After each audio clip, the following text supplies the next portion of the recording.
It's Sunday, or Saturday, or a random Tuesday night, and the world stops. The air fills with a roar, a primal, collective pulse. Everyone is asking, "Did you see the game?" And you just smile. That small, slightly awkward smile. Because for you, the ball could be on the moon, and it wouldn't change your day. You are one of the non-fans. And you've felt it, haven't you? That subtle, heavy pressure. The sideways glance that says, "What's wrong with you?" Today, we are diving deep into the psychology of this often misunderstood group. We're not talking about those who hate the game. We're talking about the silent majority who simply don't care. We're going to uncover the powerful, personal, and profoundly human reasons behind this choice. Reasons that tell a deeper story about identity, control, and the search for true meaning. This is the psychology of the non-fan. And by the end of this video, you'll see why their perspective is one of the most honest and insightful in modern life. The identity clash, finding your own flag. The core of sports fandom is social identity theory. Your team is your tribe. Their win is your win. This gives fans a powerful sense of belonging. It's instant community. But for the non-fan, that feeling isn't a pull, it's a push away. Psychology reveals this group often has a greater need for individuation. They don't want their self-worth tied to the performance of strangers in a jersey. Their inner voice asks, "Am I defined by a random team or by my own achievements?" Fact number 1. The quest for internal validation. Non-fans often prioritize intrinsic motivators. They get their dopamine hits from mastering a new skill, completing a personal project, or creating art. It's a self-generated victory, not a basking in reflected glory. Fact number 2. The rejection of arbitrary loyalty. Many non-fans see the system, the trades, the paychecks, the global nature of players, and feel a disconnect. They struggle with the idea of loyalty to a corporation or a temporary lineup. They crave authentic connection, not a manufactured one. Think about it. While others shout, "We won," the non-fan is quietly building their own world, brick by brick.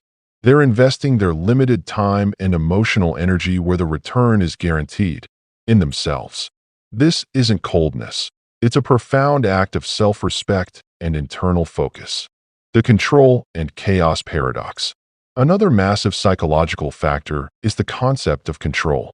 A football game is, by its nature, chaotic and unpredictable. The fan thrives on this high-stakes uncertainty, the adrenaline rush of the unknown. They surrender control for the emotional roller coaster. The non-fan, conversely, often has a higher need for structure and emotional stability. They view the 3-hour commitment to a game as a dangerous gamble with their peace of mind. Fact number 3. Time as a precious resource. Psychological studies on non-leisure often cite time constraint as a key reason. But for non-fans, it's not just a lack of time. It's a conscious value judgment. A 90-minute game is 90 minutes not spent learning a language, nurturing a friendship, or advancing a career. This is a person with a high value for productivity and deliberate use of their life. Fact number 4. Aversion to vicarious emotion. Football is an emotional volcano. Intense joy, deep heartbreak, and rage, all in one sitting. For those who are highly sensitive or who manage anxiety, this intensity is not fun, it's draining.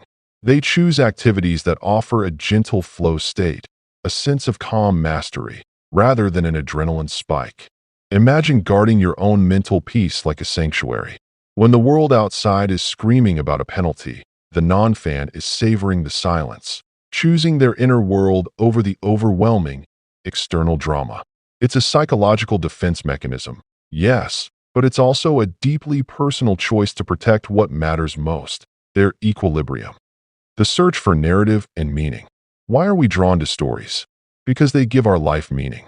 For millions, the season-long arc of a team is their grand narrative. But for the non-fan, this narrative often feels repetitive. Fact number 5. The need for non-zero-sum engagement. A game is a zero-sum activity. One side wins, one side loses. Non-fans often prefer what psychologists call non-zero-sum activities. Hobbies or passions where their effort always creates a net positive contribution to their life or the world. Learning, creating, or helping others. Their win is something tangible and lasting. Fact number 6. The aesthetic disconnect. Not everyone is wired to appreciate the aesthetic beauty of physical competition. Many non-fans have a stronger appreciation for intellectual aesthetics. Their brain is simply seeking stimulation in a different domain. Meet Alex. Alex tried to watch the big game. They sat with friends. They cheered. They tried. But all they could think was, this will be over in 2 hours, and nothing will have changed except the score. Alex isn't rude. Alex is just looking for a different kind of immortality. They're not interested in the 2-day buzz of a win. They're interested in building something that lasts a decade or a lifetime. Breaking the stigma, you are not alone. And this is the most crucial psychological truth we need to accept. You are not a misfit. If you're watching this and nodding, feeling seen for the first time, know that your brain is just wired differently, and that is a strength. For some, the overwhelming nature of sports fandom, the loud parties, the intense group focus, triggers social anxiety or simply a massive drain on their social battery. Choosing to opt out is a powerful form of self-care, a declaration of boundaries.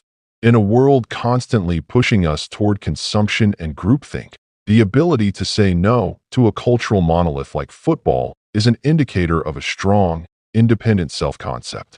It means you have a clear idea of your own values, and you are unwilling to compromise them for temporary social acceptance. If you are the partner, the friend, or the child of a non-fan, this is your key.